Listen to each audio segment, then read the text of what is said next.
Poucas semanas depois da passagem do furacão Helene, que deixou mais de 200 mortos, a Flórida foi atingida pelo furacão Milton. O fenômeno provocou enchentes e tornados mortais. Confira a reportagem da editora de internacional, Malu Bacarin. O furacão Milton chegou à Flórida na categoria 3 em uma escala que vai de 1 a 5, provocando enchentes e tornados mortais. O fenômeno deixou mais de 3 milhões de pessoas sem eletricidade, mas causou danos menores do que o esperado. Na cidade de Sarasota, moradores afirmaram que tiveram sorte ao verificar os danos. Em São Petersburgo, na Baía de Tampa, o furacão arrancou o teto de um estádio de beisebol e causou o desabamento de um guindaste.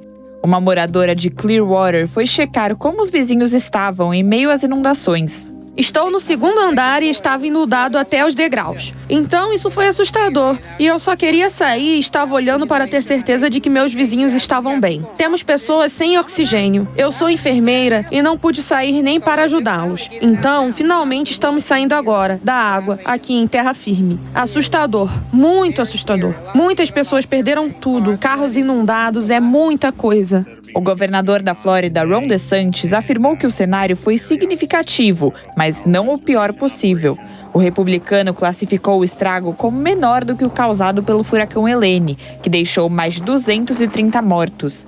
DeSantis conversou por telefone com o presidente dos Estados Unidos, Joe Biden, na manhã desta quinta-feira. E o que podemos dizer é que a tempestade foi significativa, mas felizmente esse não foi o pior cenário. A tempestade enfraqueceu antes de atingir a costa e a tempestade, como relatado inicialmente, não foi tão significativa no geral quanto o que foi observado para o furacão Helene. O ex-presidente Donald Trump disse estar entristecido pela devastação causada pelo furacão e que reza pelas pessoas afetadas.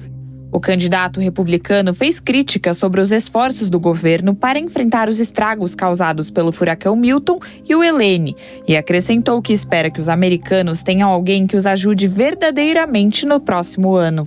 Os governadores foram atingidos duramente e eles fizeram um trabalho realmente fantástico. O governo federal, por outro lado, não fez o que deveria estar fazendo. Em particular, em relação à Carolina do Norte. Eles deixaram essas pessoas sofrerem injustamente. E estamos rezando por todos aqueles que perderam uma casa ou, muito mais importante, um ente querido precioso. E havia muitos, na verdade muitos na Geórgia e na Carolina do Norte. A Flórida vai se reconstruir e voltar forte. Ela sempre volta. Estou ansioso para voltar muito em breve. Estaremos lá, muito em breve. Biden rebateu as acusações, mandando Trump arrumar o que fazer. O democrata também fez um apelo nas redes sociais para que a população da Flórida fique em casa por enquanto e ressaltou que o governo dos Estados Unidos está em contato com as autoridades locais para suprir as necessidades das comunidades afetadas pelo furacão. O presidente também agradeceu às equipes de resgate pelo trabalho. A gente vai seguir nesse tema do furacão Milton aqui no JP Internacional, primeiro trazendo uma lista dos furacões mais mortais da história dos Estados Unidos. A gente separou os 5 principais de todos os tempos e trouxemos aqui na tela para vocês acompanharem. Primeiro, começando pelo furacão Chenier Caminada, de 1º de outubro de 1893, no estado da Louisiana. Esse furacão deixou 1.100 mortos aproximadamente nos Estados Unidos. Em quarto lugar vem o famoso furacão Katrina, lá em 2005, entre os dias 23 e 31 de agosto. Ele passou por vários estados. A gente está falando aqui de Louisiana, Mississippi, Flórida, Geórgia, também o estado do Alabama, e deixou 1.200 mortos, uma devastação muito grande, principalmente na cidade de Nova Orleans. Passando agora para o top 3 da lista. Ela começa aqui com o furacão Okeechobee, de 1928, entre os dias 13 e 17 de setembro. Foram 2.500 mortos entre o território de Porto Rico e o estado da Flórida, por onde passou o Milton nesta semana. Em segundo lugar, vem o furacão Maria, mais recente, esse de 20 de setembro de 2017, com 3.000 mortos também no território de Porto Rico. E aí, em primeiro lugar na lista, o furacão Galveston, no estado do Texas. Esse furacão que aconteceu no dia 7 de setembro de 1900 e deixou aproximadamente 8.000 mortos. Então a gente vai seguir falando sobre o caso do furacão Milton, agora contando com a participação da meteorologista da Notus, Bianca Lobo. Bianca, um prazer contar com você aqui no Jovem Pan Internacional. Seja muito bem-vinda. Prazer a todos. Bianca, para começar, eu queria entender o seguinte: a gente esperava uma devastação muito grande envolvendo o furacão Milton. Felizmente, isso não se confirmou. O que é preciso para um furacão ser de fato devastador, entrar, por exemplo, nessa lista que a gente viu agora há pouco, nesse top 5? Olha só, Fabrício, eu acho que o que a gente tem que levar em consideração aí também é toda a preparação que foi feita, né, pelo governo, né, lá nos Estados Unidos, que fez um grande trabalho de evacuação e preparo também das cidades que seriam atingidas, seja pelas tempestades, seja também pela maré meteorológica, aquela elevação bem forte do mar. Esse é um ponto que ajuda, né, a não ser tão mortal. E outra questão também é a região que ele vai afetar. O Katrina, por exemplo, que você comentou há pouco, ele atingiu uma região da Louisiana e grande parte das mortes, né, e dos danos foram provocados não em si pela tempestade, mas pela falha das barreiras de contenção de água ali no redor da região. Então, tem muita coisa, né? Não é apenas a tempestade, mas também a preparação e como a região realmente vai estar pronta para receber um evento desses. Um exemplo que a gente pode ter aqui em casa, até a gente, há poucos meses, em Porto Alegre, que a gente sabe também que as barreiras de contenção lá falharam e que o estrago poderia ter sido bem menor se isso tivesse funcionado direito.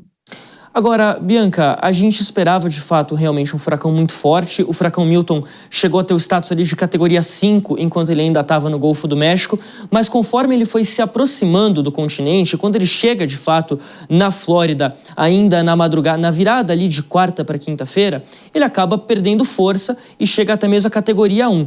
O que acontece para um furacão perder categoria, perder força tão repentinamente? É comum, Fabrício, quando ele chega à Terra, ele perder a intensidade. O mar, né, o mar quente, é quem vai dar combustível para esse furacão se manter, se intensificar. A partir do momento que ele começa a ter o contato com o solo, ele vai perdendo esse combustível, que é o mar, e é normal acontecer essa perda de intensidade dele. Um outro fator também que contribuiu para o Milton não chegar com uma categoria superior a 3 na hora que ele fez o contato com o solo, foi os ventos em altitude, né? Os ventos, na verdade, se você tem diferença de ventos da superfície até as camadas mais altas da troposfera, criando um cisalhamento, isso ajuda a desintensificar esses sistemas, os furacões, esses ciclones tropicais. Então, isso ajudou, né, que o Milton não chegasse tão forte ao contato à Terra, mas a partir do momento que tem um contato com a Terra, é normal que esses sistemas percam a sua intensidade. Agora, a gente observou também, Bianca, que esse furacão ele se formou ali no Golfo do México por conta de um aquecimento das águas na região. Isso favoreceu a condição ali para toda a criação desse sistema de instabilidade. O quanto disso tudo está ligado, ou pode estar ligado, à questão do aquecimento global? Há uma conexão entre os dois? Sim, Fabrício, há uma conexão. O que a gente vem observando nos últimos anos é justamente as anomalias, né, as diferenças de temperatura no mar, elas estão sempre pesando assim para ficar positivas, então as águas estão ficando mais quentes. Só para você ter uma ideia, para formar um furacão, as águas precisam estar em média em torno dos 27 graus, tá? E as águas do Golfo do México, nesse período, estavam entre 29 e 31 graus. Então, assim, muito combustível para formar. Então, com o aquecimento global, as águas ficando mais quentes, inclusive a maior preocupação dos especialistas em furacões com o aquecimento global é o aumento da intensidade desses sistemas. Então, o que se espera, né, daqui para frente é que tenhamos mais furacões intensos como Milton ou como outros que você citou aí que podem ser mortais, dependendo da região que ele vai atingir. Então, essa é a maior preocupação. Existe sim, temos agora que lidar com isso, porque não tem como voltar do ponto que chegamos, então está super relacionado. A gente deve ver, sim, cada vez mais furacões chegando à categoria 5 e podendo provocar muitos estragos. Agora, chama muita atenção também a trajetória desse furacão, né? Que ele começa no Golfo do México, atinge a costa oeste da Flórida e vai em direção ao Oceano Atlântico. Geralmente, a trajetória dos furacões é no sentido contrário, começando ali na costa leste da Flórida e indo em direção ao continente. O que pode explicar essa mudança? Na verdade, ali, Fabrício, ele começou, né? Vai depender da distância que você está ali do Equador, vamos dizer assim. Quando você está mais próximo do Equador, esses furacões realmente têm esse deslocamento de leste para oeste. Mas a partir do momento que eles começam a se movimentar mais ao norte, eles começam a ser influenciados por outras correntes atmosféricas que começam a carregar esse sistema para leste. Então é normal, a gente, às vezes, esses furacões que se formam ali mais próximos do Equador, eles fazem esse caminho, né, de passar pelos Estados Unidos, mas depois eles sempre fazem a curva e seguem em direção ali mais ao norte, vão em direção à Europa. Agora, na altura que ele já estava, onde ele se formou, onde ele já estava, ele começou a ser influenciado por essas correntes e começaram a carregar ele de oeste para leste. Agora, outro ponto para a gente analisar aqui também, Bianca, é o seguinte: o furacão ele traz vários problemas consigo, né? Então a gente está falando aqui dos ventos muito fortes, das enchentes. Existe algo principal, algum problema pior que o furacão pode causar? O que a gente analisa aqui do ponto de vista até climático nesse aspecto? Olha, eu acho que a principal preocupação na verdade, são 2 pontos, eu acho que eu levantaria. A questão das tempestades, que ele é capaz de provocar com tornados, que a gente, né, observou aí na Flórida, falando sobre, né, até a reportagem anterior citou os tornados mortais. Em apenas um dia foram emitidos 126 alertas de tornados na Flórida. É o maior valor de alertas emitidos na Flórida em apenas um dia. E o segundo item é a questão da maré meteorológica, é a elevação do mar repentina que esses sistemas provocam. Então, isso e não é apenas uma elevação do mar, são ondas com correntes fortíssimas que podem provocar danos em estruturas, né? Então, eu diria que são esses 2 pontos as principais preocupações. E uma curiosidade ali envolvendo aquela lista que a gente trouxe. Todos esses furacões costumam acontecer entre agosto e outubro, mais tardar ali comecinho de outubro, como foi agora com o Milton. E todos eles justamente nessa região, Flórida, Louisiana, Texas. Por que essa incidência nessa época do ano e nessa região específica? Está associado justamente com a estação, né? O pico de ocorrência de furacões no Atlântico, ele está justamente concentrado entre os meses de agosto e outubro. Essa época do ano é a época que a gente tem o verão ali no hemisfério norte. Então, dessa forma, as águas vão estar mais aquecidas, porque o sol está, né, trazendo mais energia ali para a região. E por que essas áreas são mais afetadas? São as áreas que estão na rota desses furacões. Então, esses furacões ou vão nascer ali no Golfo, ou vão nascer ali na região do Caribe, um pouco mais a leste.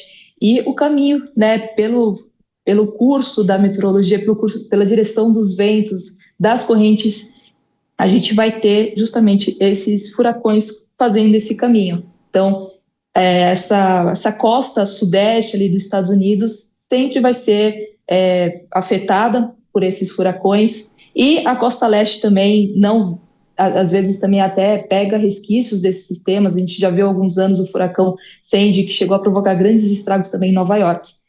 Não adianta, quem está ali vai sofrer, mas uma coisa muito importante é que a história ajudou eles a se prepararem. Então, né, todos os furacões que eles já sofreram, e o que a gente vem, até esse último caso aqui do Milton, mostra pra gente que os Estados Unidos vem aprendendo bastante e vem aprendendo cada vez mais a se preparar para a chegada desses furacões. Tá certo, a gente conversou então com a meteorologista da Notus, Bianca Lobo. Bianca, muito obrigado pela sua participação aqui no JP Internacional. De nada.